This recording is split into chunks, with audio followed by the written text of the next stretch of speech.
Bienvenidos a la comunidad de El Próximo Framework en Ingeniería. Si están aquí es porque comparten nuestra visión, dominar las bases de la ingeniería para liderar la innovación con inteligencia artificial. En esta sesión del curso de radiofrecuencia y microondas, vamos a aprender a leer y escribir el lenguaje de la comunicación inalámbrica. Vamos a descifrar el alfabeto que usan nuestros dispositivos para hablar entre sí a través del aire. A diferencia de la modulación analógica, que es como pintar con una brocha ancha para capturar los matices de una voz, la modulación digital es más como la escritura. Mapeamos secuencias de bits, de unos y ceros, a un conjunto finito y bien definido de estados de nuestra onda portadora. Agrupamos esos bits en lo que llamamos símbolos, y cada símbolo es una letra de nuestro alfabeto, una forma de onda específica que transmitimos por un instante. En primer lugar, empecemos por la letra más simple, la más fundamental, la modulación por desplazamiento de amplitud, o ASK. Es la versión digital de la modulación AM. El principio no puede ser más sencillo. Usamos diferentes niveles de amplitud para representar los bits, mientras la frecuencia y la fase se quedan quietas.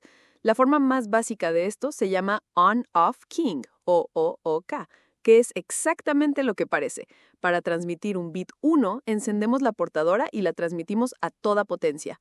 Para transmitir un bit 0, simplemente la apagamos. Es el interruptor de la luz del mundo digital. ¿Le suena familiar? Debería. Es el principio detrás del código Morse y es la tecnología que usan los mandos de su coche o el abridor de la puerta del garaje. ¿Por qué? Porque es insultantemente simple y barato de fabricar. El transmisor es poco más que un oscilador y un interruptor, y el receptor es un simple detector de energía. En un diagrama de constelación, que es nuestro mapa del plano IQ, los puntos de la ASK viven todos en el eje horizontal. Para OOK tenemos un punto en el origen para el 0 y otro punto en el eje positivo para el 1. Pero, como siempre en ingeniería, no hay almuerzo gratis. La simplicidad de ASK es también su mayor debilidad. Al igual que la radio AM, es terriblemente susceptible al ruido y a las interferencias que afectan a la amplitud. Un pico de ruido puede hacer que el receptor piense que vio un 1 cuando no había nada, y un desvanecimiento o fading de la señal puede hacer que un 1 se pierda en el silencio y parezca un 0. Es como intentar tener una conversación susurrando en una habitación ruidosa. Cualquier otro sonido puede ahogar el mensaje. Para solucionar este problema de ruido, el segundo método que vamos a ver es la modulación por desplazamiento de frecuencia, o FSK. Es la contraparte digital de la robusta modulación FM. Aquí, la idea es dejar la amplitud quieta, constante y fuerte, y en lugar de eso, cambiar la frecuencia de la portadora para representar los bits. En su forma más simple, la FSK binaria, asignamos dos frecuencias distintas. Para transmitir un 1, transmitimos en una frecuencia ligeramente por encima de la portadora, y para transmitir un 0, transmitimos en una frecuencia ligeramente por debajo de la portadora. Es como silbar dos notas diferentes para decir sí o no. Esta técnica fue el caballo de batalla de los primeros módems telefónicos y todavía se usa en muchos sistemas de bajo consumo, como en una variante llamada GFSK, que es fundamental para Bluetooth Low Energy. Su gran ventaja es la inmunidad al ruido. Como la información no está en la amplitud, el receptor puede ignorar en gran medida las fluctuaciones de potencia, lo que la hace mucho más reliable que ASK. Pero una vez más, hay un compromiso. La FSK es ineficiente en el uso del espectro. Para que el receptor pueda distinguir claramente entre las dos frecuencias, estas deben estar lo suficientemente separadas y esa separación consume valioso ancho de banda. Es como aparcar un coche dejando mucho espacio por delante y por detrás. Es seguro, pero ocupas más sitio del necesario. Así que si la amplitud es sensible al ruido y la frecuencia consume mucho espectro, ¿qué nos queda? Nos queda la propiedad más sutil y poderosa de la onda, la fase. Esto nos lleva al tercer y más importante tipo de modulación, la modulación por desplazamiento de fase, o PSK. Aquí, la amplitud y la frecuencia se mantienen absolutamente constantes y lo que cambiamos son los valores de la fase de la portadora para representar nuestros símbolos. En el diagrama de constelación, todos los puntos de PSK viven en un círculo perfecto, todos a la misma distancia del origen, lo que significa que tienen la misma potencia. La forma más pura de PSK es BPSK, o modulación por desplazamiento de fase binaria. Usamos dos fases separadas 180 grados para los dos bits. Un 0 podría ser la portadora normal y un 1 sería esa misma portadora pero con la fase invertida. Es como cambiar la polaridad de la onda. Lo increíble de BPSK es su robustez. De todas las modulaciones comunes, es la que mejor funciona en las peores condiciones de ruido. puede descifrar un mensaje con una relación señal a ruido bajísima. Por eso, es la modulación de elección para las comunicaciones en el espacio profundo, donde la señal llega increíblemente débil, y también es el modo de último recurso de su router Wi-Fi. Cuando la señal es terrible, el router cambiará a BPSK sacrificando velocidad por una conexión confiable. Pero podemos ser más listos. Si podemos usar 2 fases, ¿por qué no usar 4?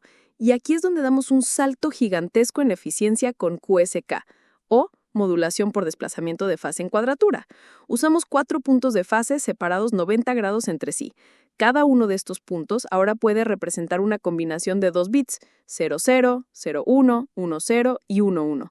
De repente, con cada símbolo que enviamos, estamos transmitiendo el doble de información que con BPSK, en exactamente el mismo ancho de banda. Hemos duplicado nuestra eficiencia espectral. QSK es el caballo de batalla de incontables sistemas de comunicación, desde la televisión por satélite hasta muchos estándares de telefonía móvil. Y aquí es donde nuestra discusión sobre I y Q cobra vida. Esos 4 puntos en el círculo de la constelación no están ahí por casualidad. Se pueden ver como la combinación de 2 señales BPSK independientes, una que opera en el eje I, horizontal, y otra que opera en el eje Q, vertical. Estamos usando las 2 dimensiones de nuestro plano complejo para enviar datos. Llegamos ahora a la culminación de todos estos conceptos. ¿Qué pasa si combinamos la robustez de cambiar la fase con la idea de también cambiar la amplitud? El resultado es la modulación de amplitud en cuadratura o QAM. Es una modulación de 2 dimensiones que nos permite empacar una cantidad masiva de bits en cada símbolo.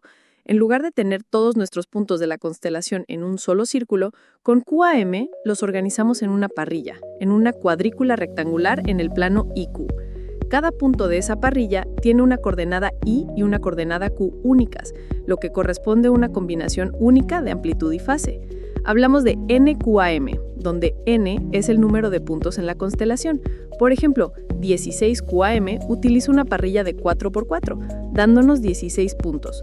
Como 2 elevado a la cuarta es 16, cada símbolo en 16QAM representa 4 bits de información. 64QAM usa una parrilla de 8×8, representando 6 bits por símbolo. Y 256QAM, que es lo que probablemente usa su router Wi-Fi ahora mismo, usa una parrilla de 16×16 y representa 8 bits con cada símbolo. La ventaja es obvia, una eficiencia espectral extrema. QAM es lo que hace posible las velocidades de vértigo que necesitamos para el streaming de video en 4K, para los cables módem modernos y para las redes 4G y 5G.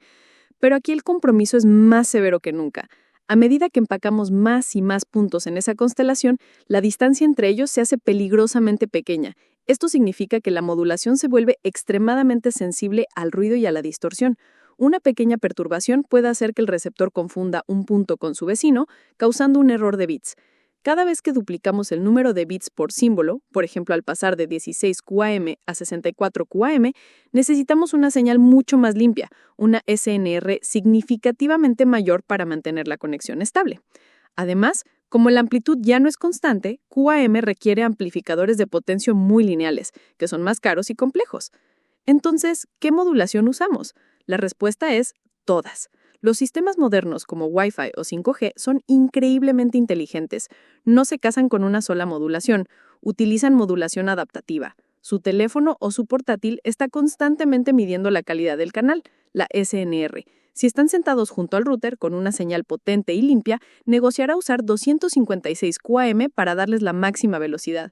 Si caminan a otra habitación y la señal se debilita, el sistema bajará dinámicamente a 64 QAM o a 16 QAM. Y si la señal es muy mala, recurrirá a la robusta QSK o incluso a la infalible BPSK, sacrificando velocidad para mantener la conexión viva. Es un baile constante, una negociación en tiempo real para exprimir hasta el último bit posible del canal de comunicación en cada momento. Entender este alfabeto, desde la simplicidad de ASK hasta la complejidad de QAM y la inteligencia de la modulación adaptativa, es entender el corazón de cómo funciona nuestro mundo conectado.